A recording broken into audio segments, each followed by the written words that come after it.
Morning students, today date is 28th of July and we are doing chapter number 5 exercise 5.3 करेंगे हम as we completed 5.2।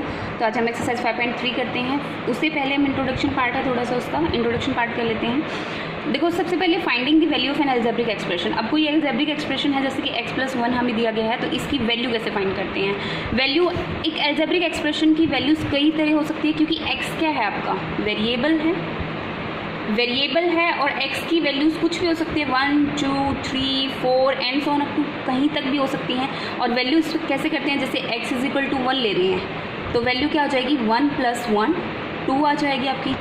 x = 2 लिया हमने तो value क्या आ जाएगी आपकी, 2 + 1 3 आ जाएगी। इस तरह से हम क्या करते हैं, एल्जेब्रिक एक्सप्रेशन की वैल्यूज़ निकालते हैं। x = 3 पुट करेंगे तो 3 + 1 क्या हो जाएगा, 4 हो जाएगा। x = 4 पुट करेंगे तो 4 + 1 आपका क्या हो जाएगा, 5 हो जाएगा। तो ये क्या होगी, x+1 की क्या आ गई, सारी वैल्यूज़ आ गई 2 3 4 5। तो ये क्या हो जाएगा, वैल्यूज़ फाइंड करना एल्जेब्रिक एक्सप्रेशन की, ठीक है।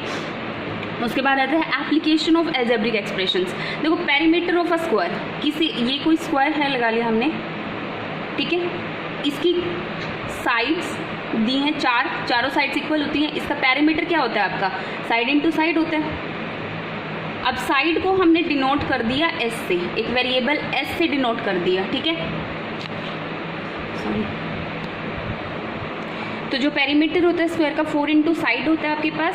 साइड को हमने s से डिनोट कर लिया, किसी वेरिएबल किससे डिनोट कर लिया, s से डिनोट कर लिया, ठीक है। अब 4 × साइड आपको किस तरह से लिख सकते हैं, 4 × s लिख सकते हो। s वेरिएबल है, s कोई भी किसी भी स्क्वायर की साइड कुछ भी हो सकती है। लाइक एक स्क्वायर की साइड जो है वो 1 मीटर है तो उसका पेरीमीटर क्या हो जाएगा, 4 × 1 पुट कर दीजिए, 4 मीटर आ जाएगा। उसका पेरीमीटर क्या हो गया, 4 मीटर हो गया, ठीक है। तो इस तरीके से हम क्या करते हैं, एल्जेब्रिक एक्सप्रेशन की क्या करते हैं, एप्लीकेशन लेते हैं पेरीमीटर फाइंड करने के लिए स्क्वायर के। अब पेरीमीटर ऑफ रेक्टेंगल क्या होता है आपके पास, कोई भी रेक्टेंगल है उसका पेरीमीटर क्या होता है, ये लेंथ लगा ली हमने, ये ब्रेड्थ होगी, ठीक है। तो उसका क्या होता है, 2 × l, लेंथ प्लस ब्रेड्थ, ठीक है। अब 2 × l से डिनोट कर लिया लेंथ को, ब्रेड से डिनोट कर लिया b को। अब l और b की वैल्यू कुछ भी हो सकती हैं, 1 2 3 4 and so on up to, ठीक है। तो किसी भी जो रेक्टेंगल है उसका जब भी हम पेरीमीटर निकालेंगे तो ये फॉर्मूला यूज़ कर लेंगे, 2 × l + b, जहाँ पे l और b वेरिएबल्स हैं। इनकी वेरिएबल कुछ भी हो सकती है, वैल्यूज़ कुछ भी होगी, तो किसी भी रेक्टेंगल की क्या आ जाएगी हमारे पास, पेरीमीटर आ जाएगा। अब एरिया ऑफ अ स्क्वायर क्या होता है हमारे पास, साइड इनटू साइड होता है। साइड इनटू साइड s से डिनोट कर दिया साइड को तो s²। अब s² s की वैल्यू कुछ भी हो सकती है, 1 2 3 and so on up to. तो किसी भी स्क्वायर का एरिया कैसे फाइंड करते हैं, x² से, ठीक है। तो ये क्या है, एक एल्जेब्रिक एक्सप्रेशन है जहाँ पर s क्या है, एक वेरिएबल है और वेरिएबल से हम किसी भी लेंथ जो साइड है स्क्वायर की कितने भी यूनिट की हो उसका एरिया फाइंड आउट कर सकते हैं, ठीक है। अब area of rectangle l × b होता है, मतलब कि लेंथ × ब्रेड्थ होता है आपका,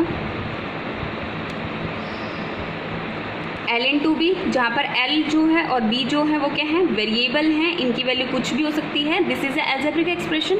LB जो है आपका एक एल्जेब्रिक एक्सप्रेशन बन गया, l और b वेरिएबल्स हो गए जहाँ पर पे, ठीक है। अब l और b कितनी भी यूनिट का हो, लाइक 1 2 मीटर 3 मीटर 4 मीटर, तो किसी भी रेक्टेंगल का क्या आ जाएगा, एरिया आ जाएगा, ठीक है। पेरीमीटर ऑफ इक्विलेटरल ट्रायंगल, ऐसे ही पेरीमीटर ऑफ इक्विलेटरल ट्रायंगल क्या होता है, 3 × में साइड होता है। इक्विलेटरल ट्रायंगल की तीनों साइड्स इक्वल होती है ना, तो 3 × में साइड इसका पेरीमीटर हो गया, तो 3s से हम इसको डिनोट कर देते हैं, ठीक है। तो this is an algebraic expression. ये एक एल्जेब्रिक एक्सप्रेशन है जिसमें s जो है वेरिएबल है आपका और s की वैल्यूज कुछ भी हो सकती हैं, ठीक है।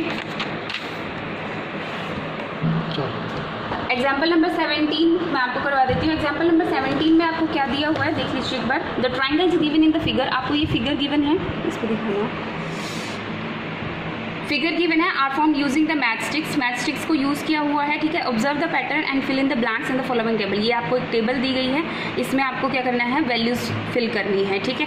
अब देखो 1 2 3 3 मैच स्टिक बनना यूज़ करके एक ट्राइंगल बनी है, यहाँ पे भी 1 2 3 मैच स्टिक है, यहाँ पे भी 3 मैच स्टिक, ठीक है। तो जब 1 ट्राइंगल बनेगी तो 3 जो आपकी वो होंगी, 1 ट्राइंगल बनेगी तो 3 आपकी क्या होंगी, मैच स्टिक यूज़ होंगी, क्योंकि 3 साइड्स होती हैं ट्राइंगल की। 2 जब आपकी बनेगी तो कितनी हो जाएगी 3 + 3, दैट मीन्स कितनी हो जाएगी 6 हो जाएगी आपकी।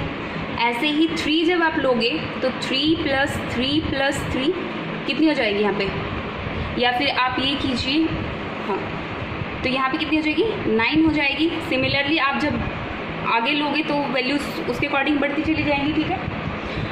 अब देखो 1 के लिए 3 चाहिए, ठीक है, 3 × n फॉर्मूला बना सकते हैं हम बिल्कुल, क्योंकि n आपका ये हो जाएगा नंबर ऑफ ट्राइंगल्स। n कहाँ डिनोट करेगा यहाँ पे, n डिनोट करेगा नंबर ऑफ ट्राइंगल्स, ठीक है, नंबर ऑफ ट्राइंगल्स। और 3 क्या डिनोट करेगा कि कितनी मैच स्टिक यूज़ हुई, मतलब एक ट्राइंगल को बनाने के लिए 3 मैच स्टिक यूज़ होती हैं, तो बस वहाँ से हमने उठाया कि 3 × n कर दिया। अब 1 वैल्यू होगी तो 3 × 1 3 हो जाएगा आपका, 2 वैल्यू होगी, अगर 2 ट्राइंगल होंगी तो 3 × 2 6 हो जाएगा। ऐसे ही जब 3 ट्राइंगल्स बनाएंगे तो 3 × 3 कितना हो जाएगा 9 हो जाएगा। ऐसे ही जब आपको 100 दिया है कि 100 है वैल्यू n की, तो 3 × 100 कीजिए 300 हो जाएगा आपका, ठीक है।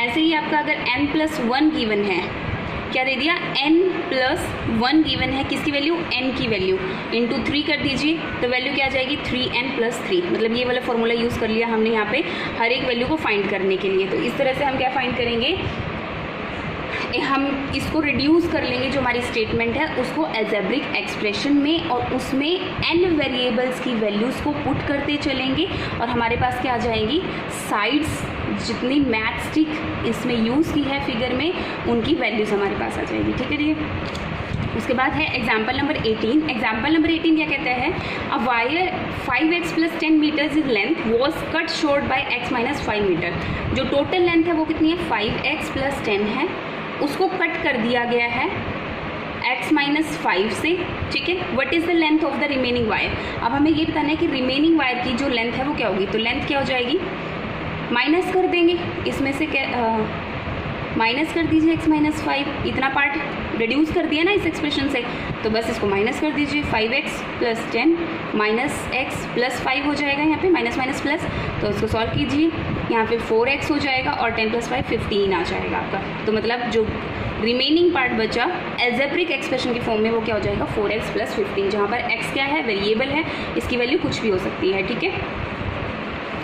अब है रूल्स फॉर नंबर पैटर्न्स। जो नंबर्स होते हैं आपके नेचुरल नंबर्स हो गए, आपके इंटीजर्स हो गए, इवन नंबर, ओड नंबर्स, उनको राइट करने के रूल्स क्या होते हैं। नेचुरल नंबर को हम n से, स्मॉल n से डिनोट कर रहे हैं यहाँ पे। अगर उसका सक्सेसर निकालना हो, सक्सेसर मतलब एक ज़्यादा निकालना हो तो n + 1 कर दीजिए। अगर उसका डबल मतलब 2 ज़्यादा निकालना हो तो n + 2 कर दीजिए, n + 3, इस तरह से एक के बाद एक का सक्सेसर आता रहेगा, जैसे n + 2 का सक्सेसर n + 3 हो जाएगा, n + 3 का सक्सेसर n + 4 हो जाएगा। तो इस तरीके से आप क्या निकालते हो नेचुरल नंबर्स निकालते हो, ठीक है। n किस से डिनोट करते हो नेचुरल नंबर से, और उसका सक्सेसर अगर निकालना हो तो n + 1 हो जाएगा, ठीक है। इवन नंबर को आप कैसे डिनोट करते हो 2n से। n क्या है जहाँ पर नेचुरल नंबर है, n नेचुरल नंबर है, 2 मल्टीप्लाई में किया है क्योंकि ये इवन नंबर डिनोट कर रहा है। कैसे देखो, 2 वैल्यू 1 रख दीजिए n की तो 2 आ जाएगा, इवन नंबर है। वैल्यू 1 के बाद 2 रखिए, 2 × 2 = 4, ये भी इवन है। n की वैल्यू 3 रखेंगे, 3 × 2 = 6, ये भी इवन नंबर है। एंड सो ऑन, इसी तरह से n की value 1 2 3 and so on up to natural numbers हैं आपके, कहीं तक भी वैल्यू रखिए तो आपके सारे क्या देगा 2n जो फॉर्मूला है आपको क्या देगा सारे इवन नंबर्स देगा, ठीक है। उसके बाद है ओड नंबर्स। ओड नंबर्स के लिए लिखते हैं हम, देखो 2n से हमारे पास क्या आ जाएगा इवन नंबर आ जाएगा, और किसी भी इवन नंबर में अगर एक ऐड कर देते हो आप, इवन नंबर में एक ऐड कर देते हो तो वो क्या बन जाता है ओड नंबर बन जाता है।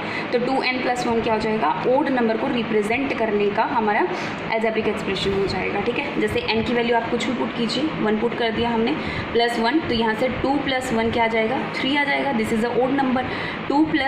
2 मल्टीप्लाई आप यहाँ पे 2 रखिए, +1 कीजिए, 2 × 2 = 4 +1 क्या हो जाएगा 5, this is also an odd number. ऐसे ही 2 × 3 रखेंगे, +1 करेंगे तो we get 3 × 2 = 6 +1 7, 7 is also an odd number. तो इस एक्सप्रेशन से हमारे पास सारे क्या आएंगे ओड नंबर्स आएंगे, ठीक है। अब patterns in geometry. Patterns in geometry से मतलब क्या है, यहाँ पर हम एक पॉलीगन की बात करेंगे, ठीक है। आपकी जो क्वाड्रिलेटर होती है, क्वाड्रिलेटर मतलब कि कोई भी फिगर जिसकी 4 साइड्स हो, दैट इज क्वाड्रिलेटर।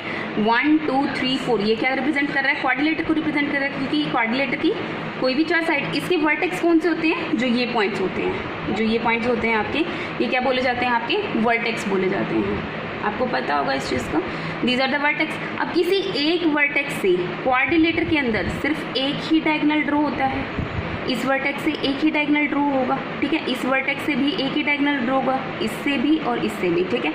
और इसी तरह से जब आप पॉलीगन मतलब पेंटागन की बात करते हो, जब आप पेंटागन की बात करते हो तो पेंटागन में एक पॉइंट से 2 डायगोनल्स ड्रॉ हो जाते हैं, एक वर्टेक्स से 2 डायगोनल्स क्या करते हैं, देखो इससे यहाँ पर डायगोनल डल जाएगा और यहाँ पर डायगोनल डल जाएगा, ठीक है। तो पेंटागन में 2 डायगोनल्स डल सकते हैं। ऐसे ही जब हम पॉलीगन लेते हैं या ऑक्टागन, पॉलीगन मीन्स जिसकी साइड्स एक से ज़्यादा हो, तो यहाँ पर पॉलीगन की बात करें अगर हम, एक हमने ऑक्टागन ली जिसमें 8 साइड्स हैं, तो इसके एक पॉइंट से, एक वर्टेक्स से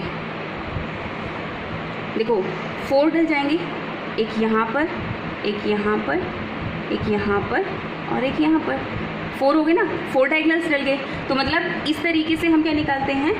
डायगोनल नंबर निकालते हैं। अब इसके लिए जो एक ही वर्टेक्स से एन साइडेड पॉलीगन का जो फॉर्मूला बनता है दैट इज n-3। कैसे? देखो अब ये क्या है? क्वाड्रिलेटर है, क्वाड्रिलेटर में 4 साइड्स होती हैं, एक वर्टेक्स से एक ही वो बनता है। दीजिए एक वर्टेक्स ले रहे हैं, सिर्फ एक वर्टेक्स की बात कर रहे हैं, तो 3 वर्टेक्स को माइनस करें तो क्या आ जाएगा? 1, मतलब कि एक डायगोनल बन सकता है। अब यहाँ पर कितनी साइड्स हैं? 5 हैं।